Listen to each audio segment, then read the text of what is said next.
नमस्कार मित्रांनो. तर लाखात एक आमचा दादा या मालिकेमध्ये आपल्याला असं पाहायला मिळत आहे की सूर्या ज्या झाडाबरोबर आपल्या आईशी बोलत असतो तिथे जातो आणि तिथे जाऊन बोलतो की बघ ती आली. अगं जी अपेक्षा मी कधीच केली नव्हती आणि मला कधी वाटलंसुद्धा नव्हता ती माघारी येईल, ती आली पण तू नाही आलीस. अगं किती मी वाट बघितली, मला असं वाटलं की तू येशील पण तू नाही आली. ती बाई आली आणि तिलासुद्धा तुझ्यामुळे इथून घर सोडून जावं लागलं. अगं ती काका काका नको नको ते बोलायचे म्हणून तिला घर सोडून जावं लागलं. तिला इथून जायची इच्छा नव्हती आणि तिच्यावर ही वेळसुद्धा तू आलीस असं म्हणून तो झाडाला ब्लेम करत असतो. ते झाल्यानंतर तो आपल्या घरी जातो. इकडे सकाळ झाल्यानंतर शत्रू बाहेर उठून बघतो आणि बायकोच्या नावाने ओरडायला लागतो. बायको कुठे आहेस तू, दिसत नाहीयेस. अगं तू चल, दरवेळेला तुला आतमध्ये यायची सवय झाली, आता तुला रोज उठून तुला बघायची सवय झाली. आता तुझा जो सुगंध आहे तो आत दरवळू दे. खूप झालं बाहेर आता म्हणून तो सगळीकडे बघायला लागतो पण ती तिला कुठेच दिसत नाही. म्हणून शत्रू घरात येतो, सगळीकडे बघतो, त्याला तेजू दिसत नाही. शेवटी तेजू त्याला एका रूममध्ये ब्लँकेट घेऊन छान झोपलेली दिसते. तेव्हा त्याला खूप राग येतो.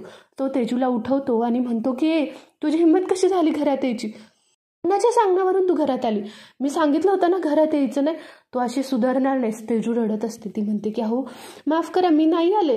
तरी सुद्धा शत्रू म्हणतो की तुला नाही एवढी हिंमत झाली आहे तुझी, मला न सांगता तू आलीस कशी, म्हणून काठी घेऊन त्याच्यावर धावून जात असतो. तेवढ्यात डॅडी मोठाने किंचाळल्याचा आवाज येतो. शत्रूला काही कळेच ना म्हणून तो बाहेर जाऊन बघतो तर इकडे बायका चांगल्या उकळत्या पाण्याने डॅडींना आंघोळ घालत असतात. डॅडी तडफडत असतात. त्या दोघी तेजूला वाचवण्यासाठी त्यांनी शक्कल लढवलेली असते. शेवटी डॅडी हातपाय जोडून म्हणत असतात की प्लीज तुम्ही भांडू नका, पण तुम्ही माझाच बटाट्यासारखा अंग सोलून काढू नका, प्लीज तुम्ही मला गार पाणी नॉर्मल पाण्याने आंघोळ घाला. त्या दोघी जणी हसत असतात. शालन मालन भांडायला लागतात. ते म्हणतात की मालन मी तुला सांगितलं होतं ना डॅडीने एवढ्या उकळत्या पाण्याची सवय नाही, गार पाणी घाल अजून. तेव्हा मालन म्हणते की नाही मी नाही घालणार, तुम्ही मला सांगायचं नाही मी काय वागायचं आणि काय नाही, डॅडी तुम्हीच सांगा, नाही तर मी हिचं खपवून घेणार नाही, हिची खूप नाटकं झालीत असं म्हणून त्या एकमेकींशी भांडून आपल्या गालात हसत असतात. तेवढ्यात शत्रू मागे काठी लपवून येतो.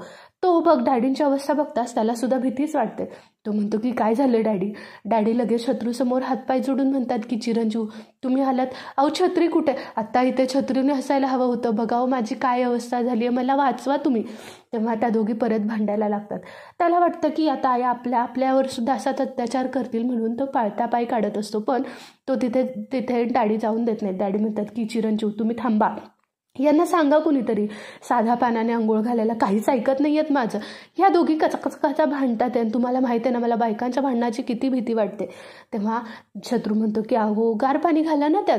त्या म्हणतात की नाही मला घालायची आंघोळ, म्हणून ते तिथे मग आपटून निघून जातात. इकडे डॅडींच्या अंगावर एवढा गडक पाणी घातलेलं असतं की त्यांच्या अंगावरून वाफा निघायला लागलेल्या असतात.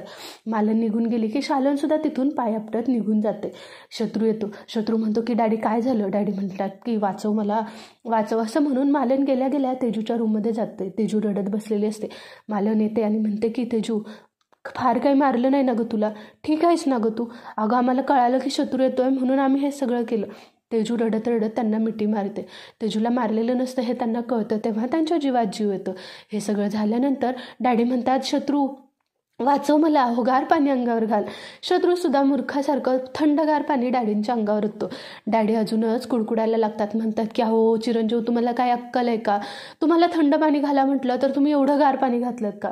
शत्रू म्हणतो की अहो डॅडी आता तुम्हीच तर म्हणालात ना की गार पाणी घाल म्हणून, काय करावं काही कळत नाही. शेवटी शत्रू गरम गार पाणी एकत्र करून त्यांना चांगला आंघोळ घालतो. डॅडींची आज हौसच फिटलेली असते सगळे आंघोळ करायची. इकडे सकाळी सकाळी पुष्पा काकी उठून मिसळी भाजत असतात. सगळीकडे धूर पोहोचलेला असतो. सगळीकडे धूर आणि सगळ्या लवकर उठतात. तेव्हा सगळेजण त्यांना विचारायला लागतात पण त्या मिसरी घासत असतात त्यामुळे त्यांचं बोलणं कुणाला काहीच कळत नाही. राजू म्हणते की हिचं कोणाला काही कळत नाही बोलणं, ऐकाच माणसाला कळतं, ज्याला इंग्लिश येत नाही त्याला हिचं बोलणं कळतं, म्हणून ते सगळे धनूला उठवण्याच्या मागे लागतात. धनू उठत नसते तरीसुद्धा जबरदस्तीने सगळेजण तिला उठवतात आणि आतमध्ये आणतात. आतमध्ये आणल्यानंतर धनू डोळे चोळत त्यांच्याशी बोलायला लागते. काय बोलते हे कोणालाच कळत नाही. तेव्हा ती चहा पाहिजे का, मी करू का, जेवण बनवू का, अशा गोष्टी करत असते. कोणाला काहीच कळत नाही. धनू म्हणते की काय तुम्हाला हिचं साधं बोलणं कळत नाही. अरे इंग्लिश ही भाषा आहे, इंग्लिश कळण्यापेक्षा माणसाची भाषा लवकर आली पाहिजे. आणि जर काहीच नाही कळलं तर हातवारे इशारे माणसाच्या तोंडावरचे हावभाव बघून कळायला पाहिजे ना. तेव्हा लगेच पुष्पा काकी विचारतात की घरचा स्वयंपाक कोण करतं, ही करते का ती करते. तुळजा म्हणते की आम्हाला कळतंय ते काय बोलतात ते, पण काय बोलतात ते ना हे कळत नाही आम्हाला. हे बोलल्यानंतर धनू म्हणते की बरं. ती विचारते घरातली कामं कोण करतं, तुळजा करते की आम्ही सगळी करतात. हे सगळं बघून सगळेजण हसायला लागतात. सगळे आपापल्या कामाला निघून जातात. पुष्पा तिथे मिसरी घासत बसलेली असते. शत्रू सूर्या घरात येतो तेव्हा लगेच त्यात चूळ भरून सूर्याची माफी मागायला लागतात. म्हणतात की सूर्या एकदा मला तुझ्या मिठीत घे, म्हणजे मी मरायला मोकळी, एकदा मला माफ कर. अरे मी ज्या चुकांची जाणीव आहे मला, मी ज्या चुका केल्या त्या, पण प्लीज सूर्या एकदा मला माफ कर, एकदा तू मला तुझ्या आहेस म्हणून स्वीकार, मला काही नको या आयुष्यात, असं म्हणून त्या सूर्यापुढे मागणं मागत असतात. सूर्याला खूप वाईट वाटत असतं. शेवटी तो पुष्पा काकीच्या गळ्यात पडून रडतो. त्या दोघांच्या मधील भांडण मिटतं. घरात सगळीकडे आनंदाचं वातावरण असतं. इकडे तेजूसुद्धा शत्रूच्या तावडीतून सुटलेली असते. तेव्हा काही गावकरी येतात आणि डॅडींकडे आपल्या मंदिराचा जीर्णोद्धार करण्यासाठी देणगी मागत असतात. डॅडी आत्ता जीर्णोद्धार करायला एवढं तोंडाचं काम आहे का, हे म्हणत असतात. तेव्हा गावकरी त्यांना बोलतात की अहो डॅडी तुम्ही तर शब्द दिला होता. हे बोलताच डॅडी म्हणतात की अहो आज आम्ही मंत्रालयात गेलो होतो. आमच्या रानात एवढी मोठी हुरडा पार्टी झाली, पण आम्हाला मंत्रालयात जाणं महत्त्वाचं वाटलं. कशासाठी? मंदिराच्या जीर्णोद्धारासाठी. लवकरात लवकर काम करू.